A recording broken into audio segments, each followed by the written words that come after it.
our thoughts on this, and then the hurricane happened in 2004, and that put everything on ice. But the process had started.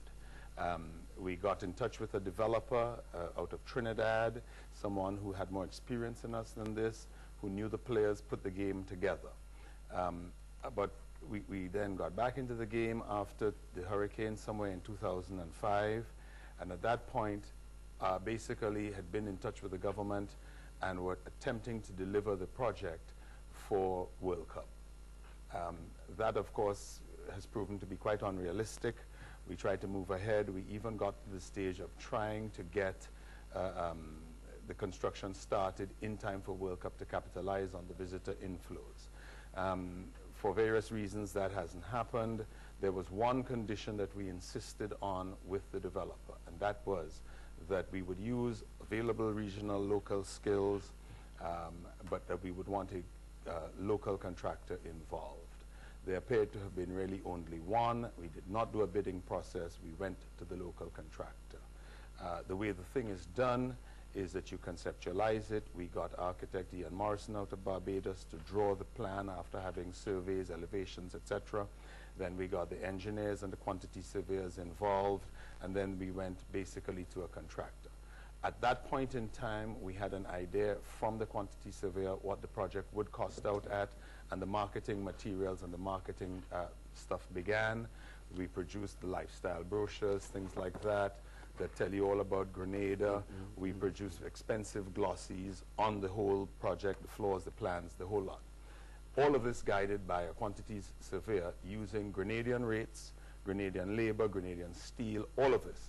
And we budgeted and set the project and went to the market with the project. All the marketing material went out on the basis of Grenadian contracting. We signed on the 28th, I think it was, of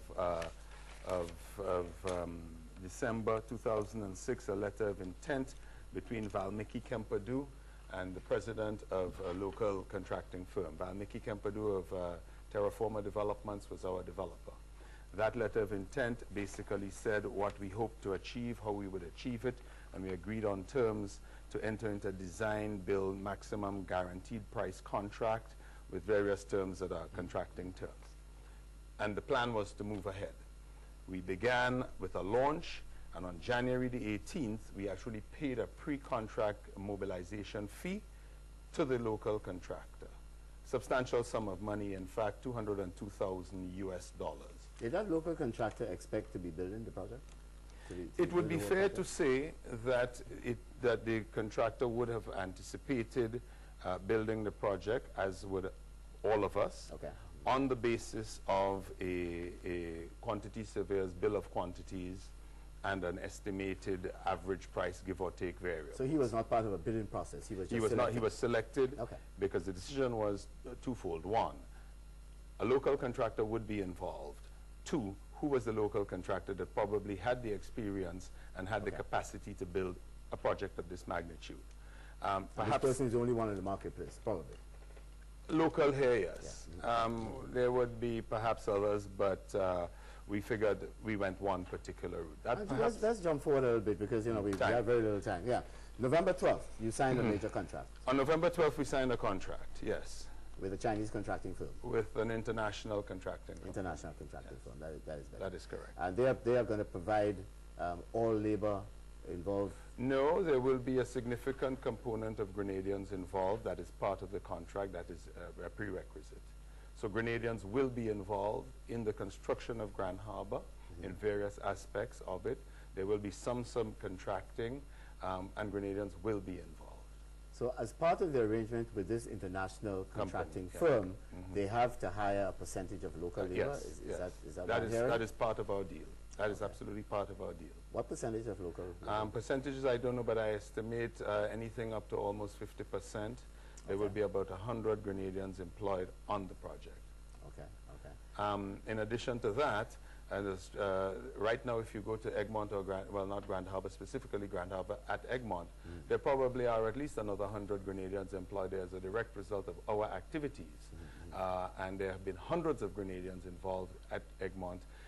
The marina at La Fable, where in fact probably 100 Grenadians are employed right now, would not have happened were it not for Egmont. the houses out there would not have happened were it not for Egmont. So we have created a lot of opportunity for Grenadians. And this issue is not about Grenadian labor. It has nothing to do with labor. It has nothing to do with government.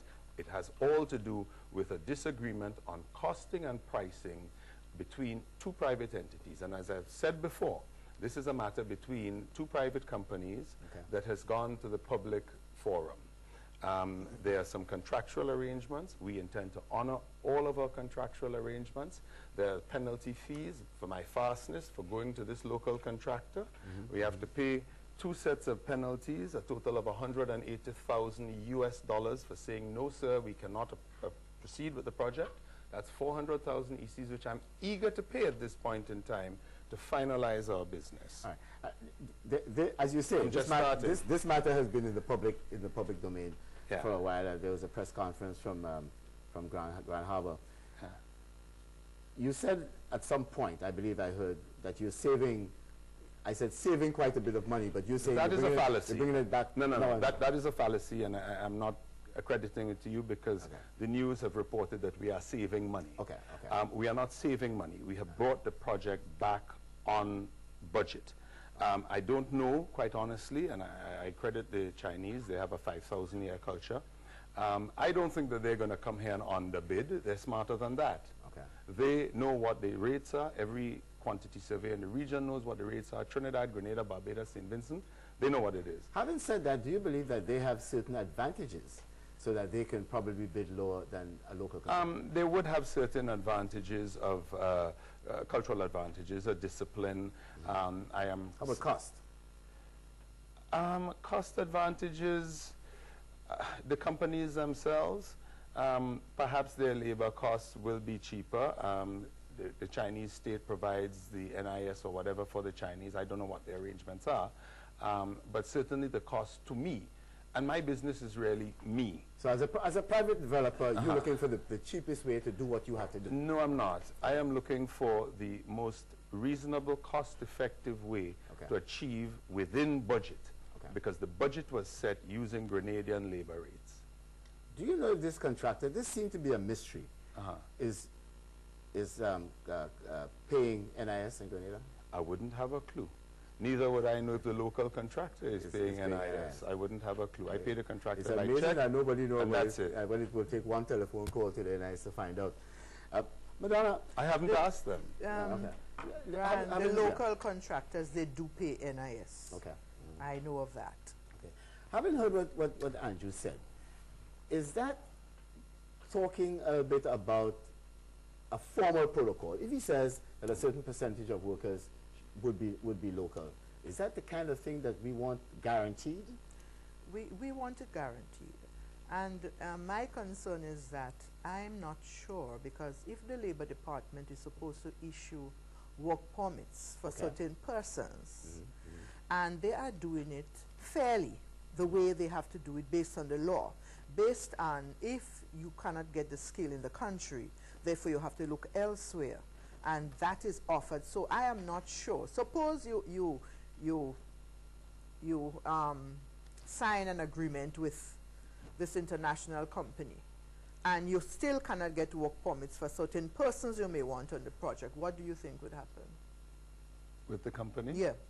They will utilize whatever labor they have. They will use the local labor where they are. If they don't have that available, I imagine they would go back to the Labor Department and say, hey, we don't have this skill available, we need to get it in. But that's a problem for the contractor. I mean, well, it's a problem for the contractor as well as the person, the investor. Because if you cannot get the work permits for those persons within the construction company, you will have a problem.